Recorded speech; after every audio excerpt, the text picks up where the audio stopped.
We can take roll, please. Supervisor Hahn and Supervisor Perez are absent. Mayor Pro Tem McCown. Here. Mayor Mitchell. Here. Councilmember Robinson. Here. Councilmember Buscaino. Here. Casson, and welcome again. So colleagues, if I can direct your attention to today's technical committee agenda. Unless you have any questions or comments, I'd like to take on consent items 2 and 4. 2 and 4. Okay, hearing none, can I get a motion to approve item 2 and 4? I'll move it with the approval. Second. Okay, roll call vote, please. Mayor Pro Tem McCown. Yes. Mayor Mitchell. Yes. Councilmember Robinson. Aye. Councilmember Buscaino. Is there any Yes. Motion passes 4 ayes. public comment on those? I should have asked for public comment on any of these items. Were there any members of the public speak on items 2 and 4? Okay, so I think we're good. Okay, so with that, colleagues, let's now take item number 1. We don't know what. Mr. Chair, Yes. there is one comment item card here from Sam Anderson. It doesn't say what agenda item it is. Maybe we could check and see what agenda item that was. There wasn't an agenda item. Oh, public comment. Public comment. Oh, it's just public comment in general, okay. Now, take general public comment toward the end of the agenda. Okay, so I have 3 cards, but it's on public comment in general, so we'll take those at the end. Mr. Chair, Thank you. Yes. I just, I wanted to disclose on item number 4 that I have no financial interest, but I need to put on the record that I am a board member of the Southern California Regional Rail Authority, or MetroLink, which is involved in item number 4. Thank you, Mr. McCown. Okay, with that, any other announcements, statements? Okay, hearing none, let's now take item number 1. Thank you, Chair Buscaino, and good morning, committee board members. My name is Al Baez, and I'll be presenting this item, which is to amend contract to demonstrate low NOx combustion technology on a refinery boiler. Are the batteries down? Because it's not moving. There we go. All right. About just over a year ago, the board approved a cost share demo of this technology, ClearSign's duplex technology, for demonstration at a host site, which was Torrance Refining Company, to be retrofitted on one of their existing refinery gas-fired boilers. Soon after the board approval, we initiated contact and worked with the refinery to finalize the contract, to make sure that all the information was there to initiate the demonstration. We spent about a couple of months with them, and at the third month or so, it was we got a determination by the host site that due to their operational schedule constraints with the existing equipment that was to be demonstrated, and higher than anticipated project costs, they were not going to be able to participate as a host site. Also, and soon thereafter, we began working with the ClearSign, our contractor, to identify another eligible host site.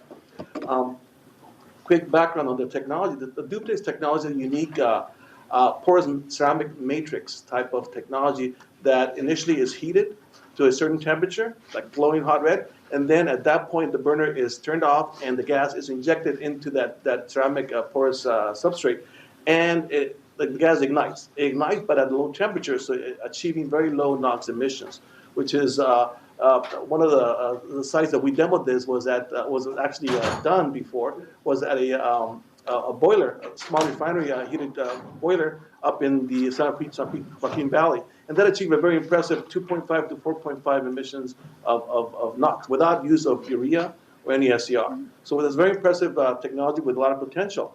So soon thereafter, we began working with ClearSign, and we identified Lundy Thacker Company, or now known as World Oil Refinery, as a very interested site in the technology. They said they would be willing to work with us in demonstrating the technology on one of their heaters. This is a heater that works 24 hours a day, 365 days a year, and is used to preheat their refinery crude that is then processed in their distillation container. So work with them. They were so interested, they even gave us a letter of commitment. So we feel strongly that this host site that we now have selected will be working with us and will be a successful demonstration of this project. Again, we're going to be validating the technology to achieve sub 5 ppm NOx, which is, because right now BACT is 5. We're targeting 3 ppm, and based on the operational schedule of this heater, which is, like I said, the whole year, and based on the current emission limits of 52 ppm NOx, we're looking at going below that, below 5 ppm. So our estimated emission reductions annual just from this retrofit is about 15 tons of NOx for this one piece of equipment. It's very impressive technology we're looking forward to. We're also going to be measuring NOx, PMCO, and potential toxic emissions to fully categorize the total performance of the technology. The funding that we originally had was for $320,000. Since this equipment is in smaller scale, is a 39 million BTU per hour heater compared to the original one was like I believe almost 300 million BTU per hour. The total share cost was reduced by $100,000. It will be initially shared by ClearSign, the refinery host site, and the SCAQMD at $220,000. Again, really quickly, the recommendations is to amend the contract with ClearSign to changing the host site to World Oil Refinery and reducing the contract value in an amount not to exceed $220,000 from Fund Rule 1118 Mitigation Fund 54, and also authorize the executive officer to execute additional no-cost amendments to this contract as needed. And that concludes my presentation.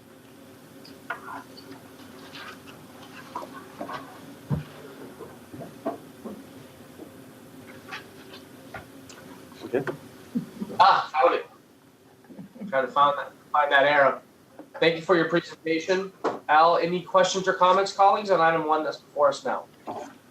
I just have a question, if I may. Does the flame sustain itself at the low temperature? Exactly, it's unique. What it is, the ceramic substrate is initially preheated with a burner. Right. That makes it essentially go to about 1600, 1700 degrees Fahrenheit, which is glowing hot. At that point, that burner is turned off.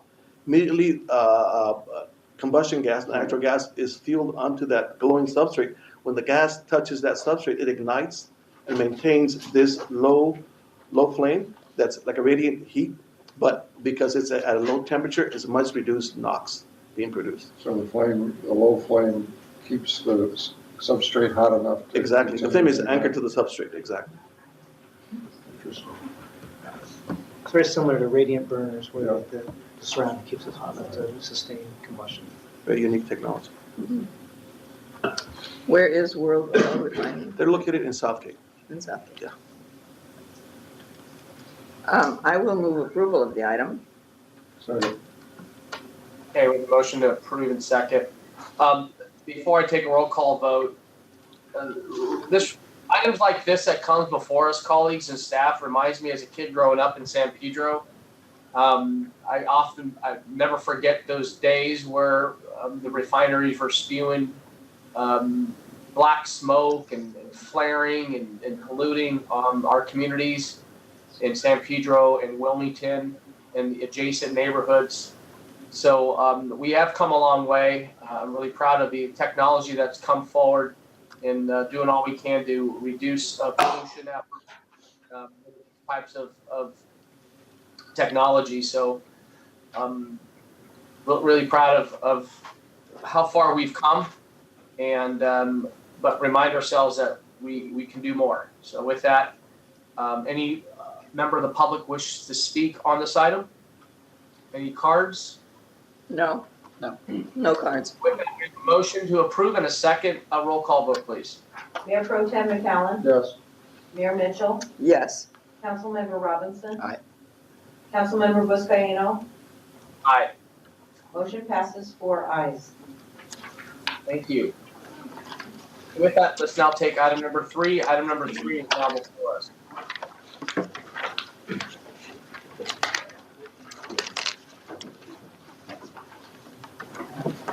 This item is requesting to execute a project to develop the optimal operation and dispatch model for a renewable hydrogen production facility in California. So one of the projects that UCI is working on now is a CEC-funded study to develop a roadmap of cost-effective pathway for electrolytic hydrogen production facility in California. Likewise, NREL started a DOE-funded project to develop a model for optimizing the electrolysis system. While these efforts will provide cost and performance analysis of the electrolytic hydrogen production itself, it does not provide the details where we dispatch and how we operate the facility to impact emission reduction effectively. So the proposed project will leverage the expertise and resources through NREL, and it will provide the comprehensive analysis regarding the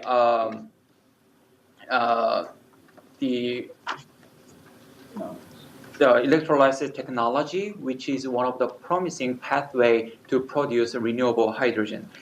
The development model will optimize the operation of electrolysis facility, and it will provide its air quality impact as well. So as a next step in this project, 3 hypothetical scenarios, including the facility locations, efficiency, the capital cost, operation cost, and the source of electricity and other parameters will be implemented into the model and see more realistic feasibility.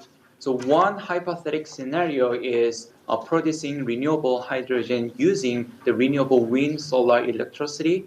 So in this scenario, 2 different cases will be considered with regards to how to produce the renewable hydrogen.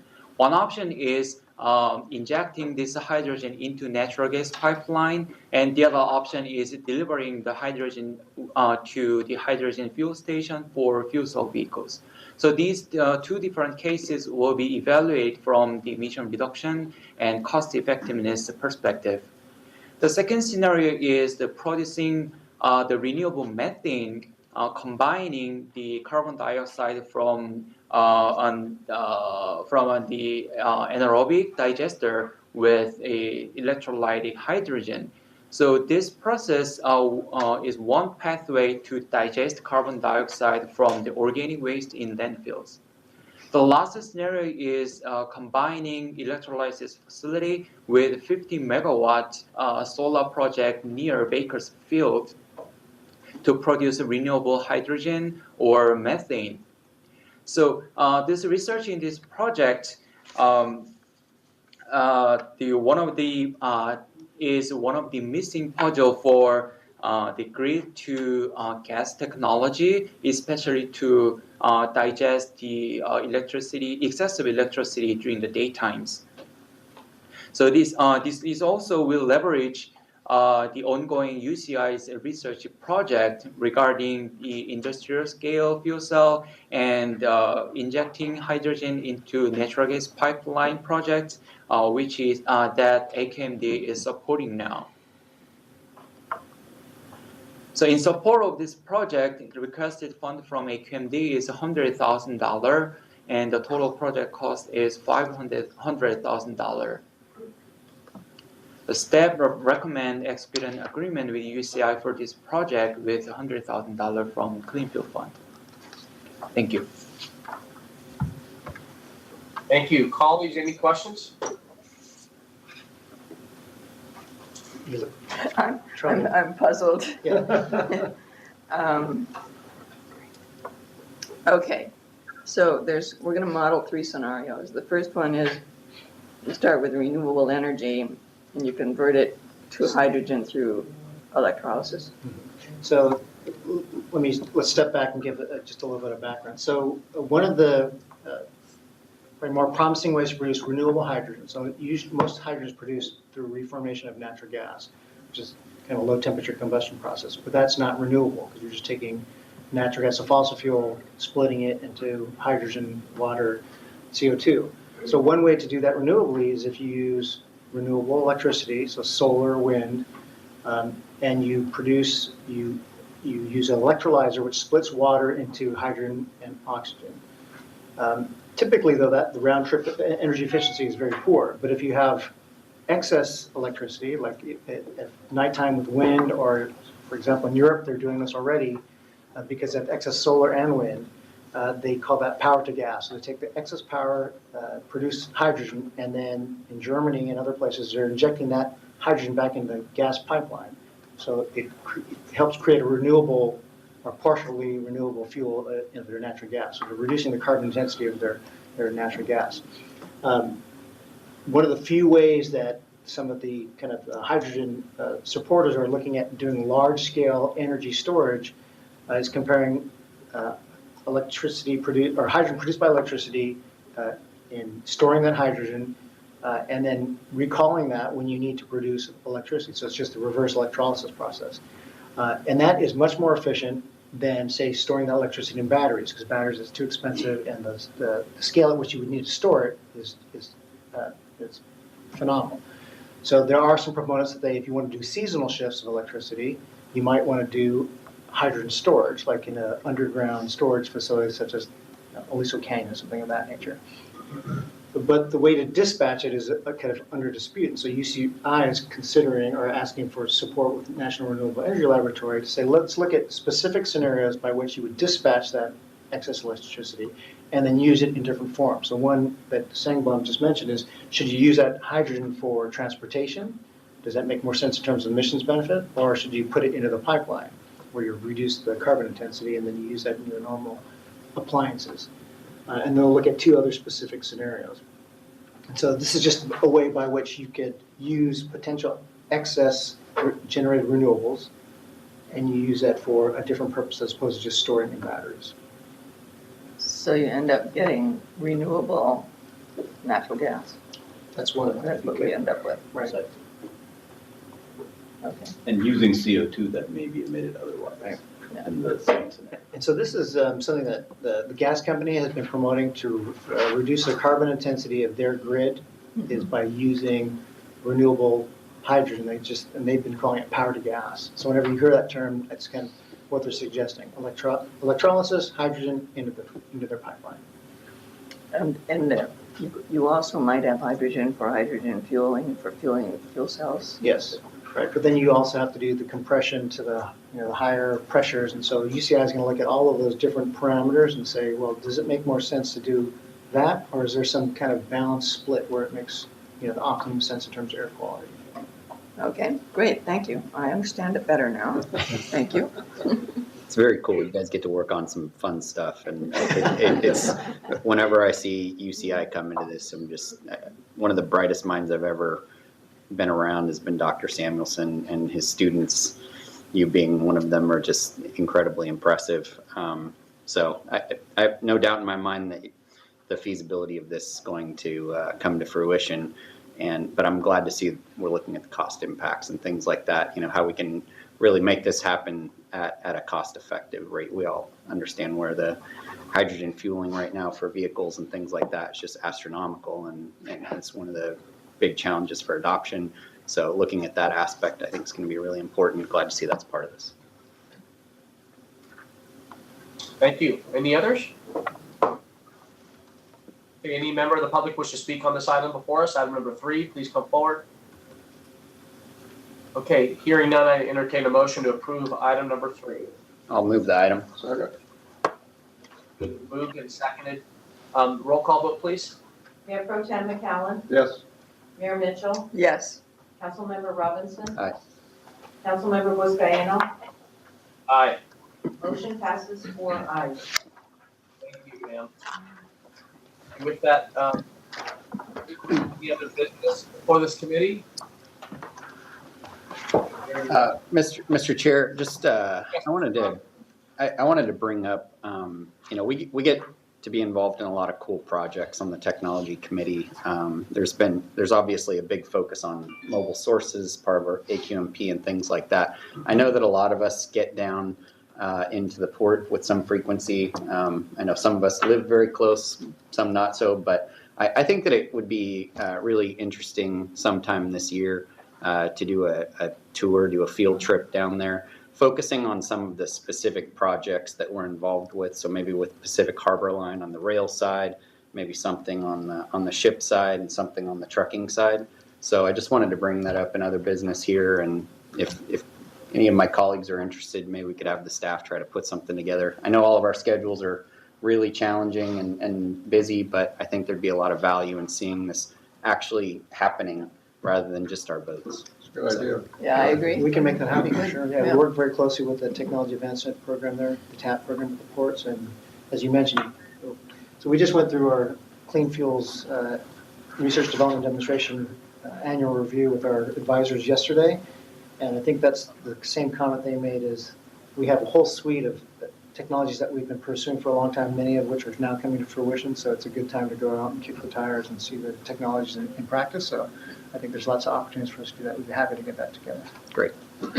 Great, I I agree. appreciate that, Mr. Robinson. I would like to also maybe encourage a satellite meeting down at the port, and then perhaps before or after, while we're all down there, we can tour some of the practices. That's a good idea. This committee, yeah.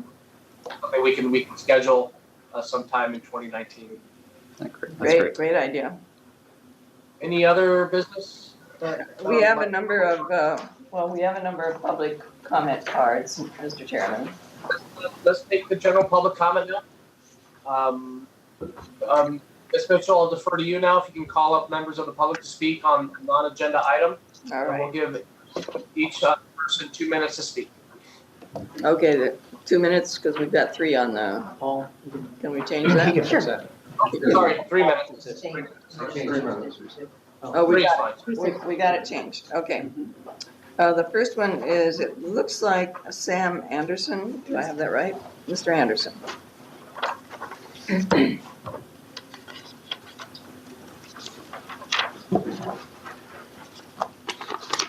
Good morning, committee. I'm here to just discuss the school bus replacement program, grant PA 2018-02.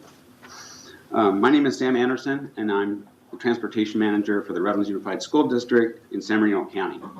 I'm also the Chapter 1 president for the California Association of School Transportation Officials, CASTO.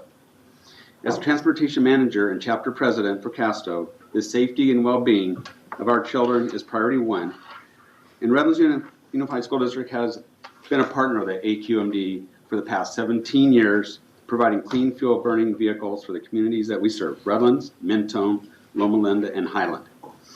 CASTO, an organization for 50 years, has been the leader with ensuring that school buses are the safest vehicles on the road, and we're the advocates for the 3-point seatbelts in school buses in California, leading the nation as their first state to require seatbelts. In October of 2013, I was excited to participate in the grant PA 2018-12, replace 11 of our oldest and dirtiest diesel buses with clean burning propane buses that met the required emissions levels that have been set in the grant and in previous year's grants. I was also excited to have the opportunity to choose the IC bus that met the emission standards and also had the safest student seating in the industry, the active collision avoidance system, and electronic stability control. These modern safety systems are only available on the IC bus and are paramount to the student safety, a goal for CASTO for over 50 years and myself in the business for 40 years. In April 2018, I received notice from the AQMD that the emission levels were changed, which eliminated the safest bus on the market and only provided one manufacturer of propane engines. Prior to the notice in April 2018, there was no discussion or meetings to discuss the changes to see what effects to school districts would be. The only bus that is available does not have the modern safety devices as the IC bus and also has a driver's compartment that limits the size of the driver who can drive this bus. The ergonomically designed driver compartment of the IC bus can accommodate any size of driver while having student safety as its focus with easy to see gauges and switches. Can you wrap it up? Yes, ma'am. Out of time, thank I sure you. can do that. The importance of clean air in our community, along with having the highest safety rating available for our students in a school bus, is my top priority. Based on the requirements of the original grant announcement, I'm requesting that the AQMD honor the 0.2 NOx levels so I may promptly receive the awarded school buses and cease the usage of my polluting diesel buses that I'm operating today. Thank you. Thank you for your comments. Next, we have Gingy Borg.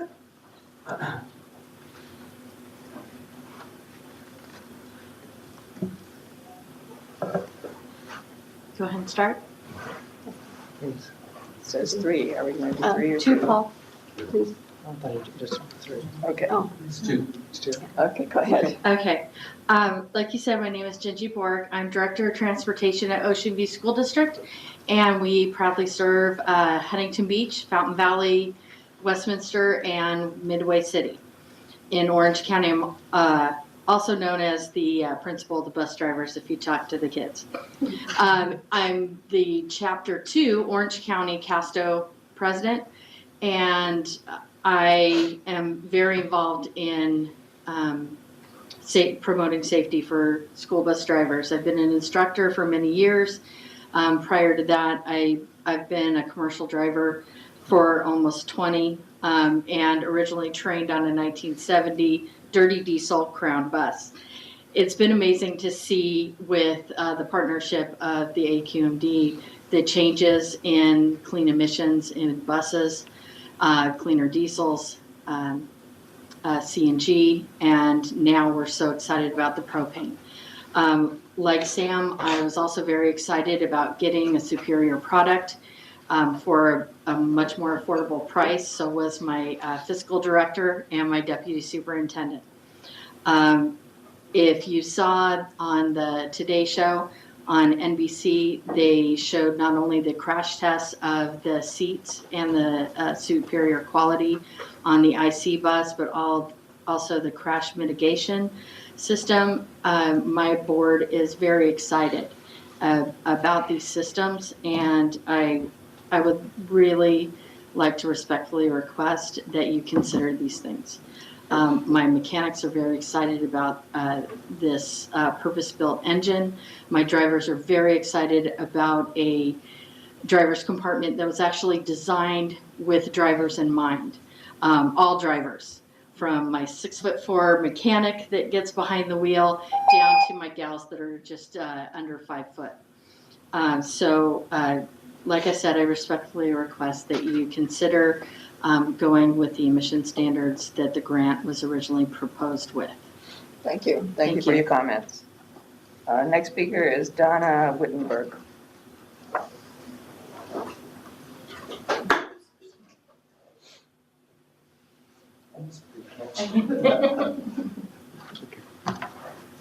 Hi, my name is Donna Wittenberg. I'm the Transportation Operations Supervisor for the Anaheim Elementary School District, one of the largest districts in Orange County. We transport the youngest of our students to school. I'm actually here representing Jesse Chavrea. He is the Director of Transportation, and so he has sent me with a little letter, and I'd like to read it if I could. I'm here to talk about the Alternative Fuel School Replacement Program, as the ones before me did. So dear South Coast AQMD Board, on behalf of the Anaheim Elementary School District, I want to thank you for the school bus replacement program. The program has made it possible to replace many dirty diesel school buses and improve the air quality, and we're immensely grateful for the opportunity to partner with you. Anaheim Elementary District has provided the opportunity to remove 9 of these polluting buses with clean propane. After extensive research into CNG, electric, and propane alternative fuels, we decided to go with the propane IC school bus through Creative Bus Sales. The IC propane bus not only met the grant announcement from October 6/17, which states the alternative fuel school bus must be certified to at least the emission level of 0.02 NOx, but the PSI engine is purpose-built propane engine designed for school bus application. We were provided a CARB certification from Creative Bus Sales, stating the PSI propane engine installed in the bus would meet the requirements of the grant, and submitted our application on that basis. Additionally, the safety of our students and our drivers is the utmost of importance to our Anaheim Elementary School District. And for this reason, the IC propane bus made really good sense. The safety features on the IC bus support our efforts in ensuring that students are as safe as possible, and that the standard features such as compartmentalization of the passenger seats, the collision mitigation, safety systems, and the electronic stability control are essential items in any bus, and they come standard in the IC bus with no additional cost. Finally, there is no denying the importance of clean air in our community, but having the highest safety rating for students in a school bus should also be a top priority. Based on the requirements of the original grant announcement, we are hereby requesting the SCAQMD honor the 0.02 NOx so that we can promptly receive and begin using our awarded school buses to both cease the use of our polluting buses and ensure the safety of our students.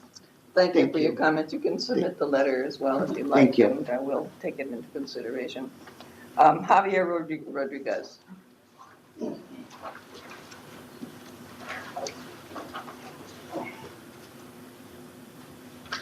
Good afternoon. My name is Javier Rodriguez, and I'm the Director of Maintenance Operations and Transportation for Garden Grove Unified School District.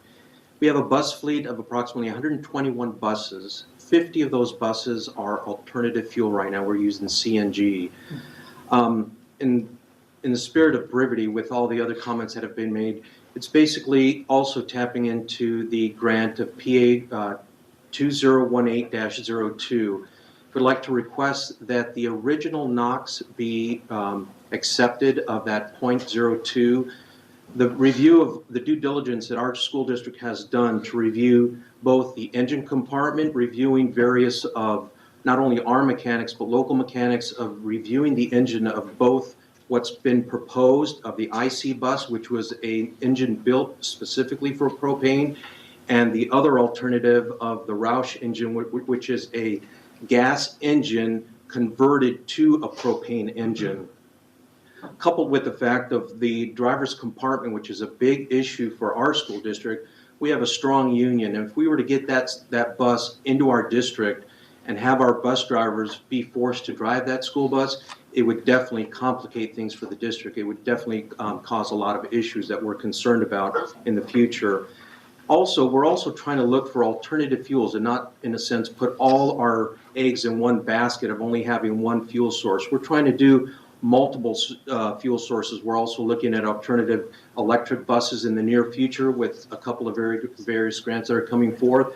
So we're trying to see what we can, as a community and a school district, provide the best alternative fuels for a school district, but at the same time maintain that safety factor that for school buses is extremely critical. Thank you for your time. Thank you. And the next speaker is Jason Ohalik. Did I say that right? You did. Thank you. I'd like to thank the chairman and the board for allowing us to come in today. My name is Jason Ohalik with Creative Bus Sales. I'm here to kind of communicate from the Creative Bus Sales as the dealer of the IC product, the situation that we have in front of us with the PSI purpose-built engine. As the school district representatives have mentioned, when the grant first was released at the 0.2 NOx level for propane, we have a CARB certification today to deliver vehicles, to deliver the purpose-built bus or purpose-built propane engine. When the sudden change with the April release of the grant contracts coming in at 0.05 NOx, we communicated with PSI, our engine manufacturer, and again, it's a purpose-built engine. It's not the gasoline V10 engine that has a Roush conversion kit. So PSI builds the engine from scratch specifically for shuttle, medium-duty, heavy-duty applications, as well as school bus. So they committed to us that they would be able to meet a 0.05 emission level CARB certification to be able to meet our delivery requirements in November. As of today, we still do not have that CARB certification completed, which makes it difficult for us to meet the timeline of November. And PSI is focusing their efforts on a 0.02 emission at this point, which will be ready by 2020. So I sit here, or I stand here in front of you today just requesting that you do honor the original 0.2 NOx level so we can deliver buses to our customers that we've committed. Creative Bus Sales, we do not want to leave our customers without a bus to replace the dirty diesel engines that are on the road today. Thank you. Thank you. Is there anyone else that wishes to speak? I have named all the cards, but is there anyone who, seeing no one here? Mr. Chairman, that ends public comment here in CC8. Thank you, Ms. Mitchell, for facilitating public comment. I do appreciate all members of the public that came forward. This is an important issue. I know it has brought some concerns to the local school districts, as well as the bus companies. Just know that I'll be working with Matt and Mr. Nastri as well to try to find some resolution and some compromise moving forward. Matt, would you like to make a comment, statement? Let me first ask council, since it was not agendized, we can discuss it? Yes, because it's under other business. Okay. So just to give you some background, and it sounds like you've all been spoken to, but so we issued the lower emission school bus announcement in 2017, I think it was October. In that announcement, we said it had to meet at least the 0.2 gram NOx standard, which was existing 2010 standard. The reason we said that was because we didn't know which engines would be certified by the time of purchase of the bus. It was always been the intent that we would go lower than the standards, as all of our incentive programs historically do. At the time of award, we spoke to so there's two Type C propane buses that are available. One is offered by, has a Roush engine, as they were saying, and it's a Ford chassis. So they meet the 0.02. A lot of the school districts, as you've heard, don't like that engine for various reasons. And they like this PSI, which is a heavier duty engine and a different chassis. When we spoke to the engine manufacturer at the time, as the gentleman from Creative mentioned, is they had committed to deliver a 0.05, so lower than the standard, by the time the buses were required to be in place. So that was by November 2019. And so now the concern has come up that they are not going to be able to meet that date. And as you heard, we believe that they're working on a 0.02 option as opposed to 0.05. So I think there's a few things that the committee should consider, and we'll certainly vet this with the chairman of the committee. But there is an offering by another manufacturer that is 90% cleaner than what they're proposing, the 2010 standard, although it is not the chassis and the engine that they prefer. So that's like forcing someone to go Android when they want to go Apple. So we understand that. There is also an option to wait for the PSI engine to be developed, whether it be 0.05 or 0.02, but that then puts children at risk for a longer time because you're having them exposed to 1994 diesel emissions. And so what we are intending to do is to go back to PSI and see if there's a way that we can help them develop that engine at a faster pace to get to a lower standard. But ultimately, it will be the committee's decision on how we'd want to handle that. Because the last option, of course, is to do what the school districts are requesting, and is just to fund the 0.2 gram propane engine. But then that does not get us any closer to attainment. And as we've been saying for the last 4 years, we need to get emission reductions sooner than later if we're going to have any chance of meeting the federal standards. Thank you for that, Matt. Should we agendize this for a future meeting? Chair said he was going to get with. Yeah, what we'd like to do is talk with our executive officer, work with the chair, outline all the options, and then if he sees it fit to it, then we can agendize it. Okay, I think that sounds like a reasonable plan. I don't feel comfortable making a decision when it's really not on our agenda. Right. No, we can't do that. that. We can do that, right? Well, thank you for that clarification, and we have a pathway forward on finding some resolution to this. Okay, with that, Colleagues, we are now adjourned. Have a great rest of the day and a safe weekend. Thank you so much for joining us. Thank you. Thank you.